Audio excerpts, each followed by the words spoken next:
ایک آدمی نے منت مانگی بڑھاپے کی ہائی عمر میں کہ اللہ اگر کوئی اولاد ہوتی نا، اگر بیٹی ہوتی میں اس کی شادی کرتا تو دنیا کی ہر چیز جہیز میں دیتا۔ بیٹی اللہ نے دعا منت قبول کر لی، دعا قبول ہو گئی، بیٹی پیدا ہوئی۔ اب یہ بوڑھا آدمی، بیٹی جوان ہوئی، بڑی ہوئی، وہ منت یاد آ گئی کہ ہم نے تو منت مانگی تھی کہ بیٹی کی شادی میں دنیا کی ہر چیز جہیز میں دوں گا، میرے پلے تو کچھ ہے نہیں۔ تو حضرت امام شافعی رحمت اللہ علیہ کے پاس گیا کہ حضرت یہ واقعہ ہے، میں منت کیسے پوری کروں؟ تو حضرت امام شافعی رحمت اللہ علیہ مسکراتے ہیں، آپ نے فرمایا گھبرانا، تم نے منت مانگی تھی کہ دنیا کی ہر چیز میں اپنی بیٹی کو جہیز میں دوں گا؟ بولا کہ ہاں یہی منت مانگی تھی۔ بولا گھبرانا، تو غریب آدمی ہے نا، ٹھیک ہے، تیرے گھر میں قرآن ہے، تیرے گھر میں قرآن ہے؟ کہا کہ حضور قرآن تو ہے۔ بولا قرآن جہیز میں دے دے، سمجھو تم نے دنیا و آخرت کی ساری چیزیں دے دی۔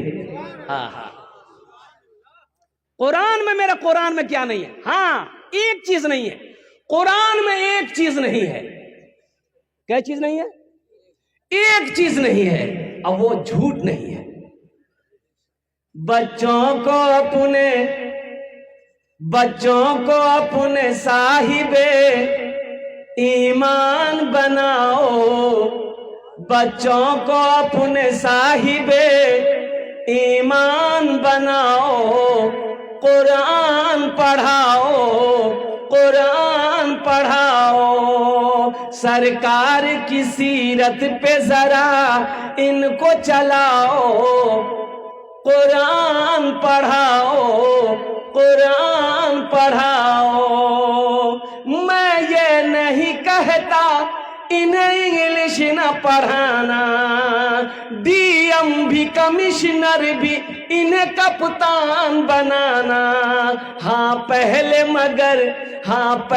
مگر دین کے ارکان سکھاؤ، قرآن پڑھاؤ، قرآن پڑھاؤ، بچوں کو اپنے صاحب ایمان بناؤ، قرآن پڑھاؤ، قرآن پڑھاؤ۔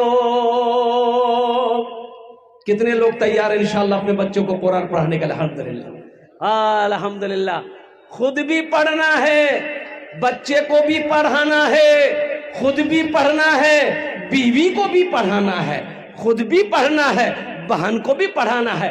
عربی سیکھو، قرآن عربی میں ہے، عربی سیکھو۔ نوجوانوں، مرو گے قبر میں سوال ہوگا، قبر میں سوال ہوگا کہ نہیں؟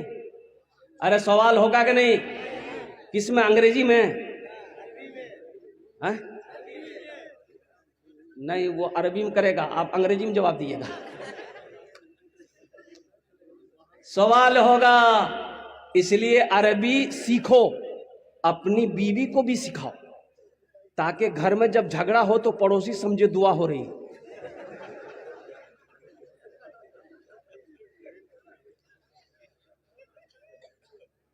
ایک حافظ قرآن 10 آدمی کو جنت میں لے کر جائے۔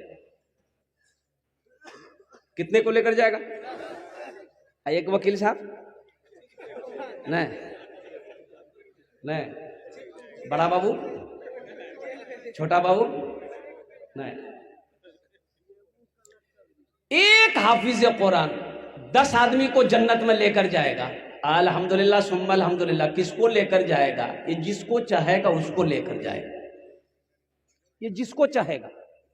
ایک حافظ قرآن، حالانکہ اس کا ماں باپ کا تو مقام بڑا اعلیٰ ہوگا، اس کا ماں باپ کا مقام بڑا بلند ہوگا، بڑا اونچا ہوگا۔ حضرت معاذ بن جبل رضی اللہ تعالیٰ عنہ جلیل القدر صحابی ہے، فرماتے ہیں کہ اللہ کے رسول نے ارشاد فرمایا، معاذ جانتے ہو حافظ قرآن کے باپ کو جو تاج پہنایا جائے گا، اس تاج کے اندر میں کتنی روشنی ہوگی؟ کہا کہ یا رسول اللہ آپ بتائیں۔ اللہ جانے، اللہ کے رسول جانے۔ تو اللہ کے حبیب صلی اللہ علیہ وسلم نے ارشاد فرمایا، اے معاذ، اس تاج میں اتنی روشنی ہوگی کہ سورج کی روشنی اس کے سامنے پھیکی پڑ جائے گی۔ تو اہل محشر یہ پوچھیں گے اللہ کے فرشتے سے کہ یہ کیے چھو؟ کوئی انبیاء ہے؟ انبیاء ہیں؟ بولے نہیں، انبیاء نہیں، شہداء ہیں، شہداء نہیں ہے، صالحین ہے، صالحین نہیں، صدیقین ہے، صدیقین نہیں، پھر کون ہے؟ تو اللہ کے فرشتے جواب دیں گے یہ وہ باپ ہے جنہوں نے دنیا کے اندر میں اپنے بیٹے کو حافظ قرآن عالم دین بنایا۔ یہ وہ باپ ہے جنہوں نے دنیا کے اندر میں اپنے بیٹے کو قرآن پڑھایا تھا، حافظ قرآن بنایا تھا، عالم دین بنایا تھا، آج اللہ اس کے باپ کے سر پہ تاج سجایا۔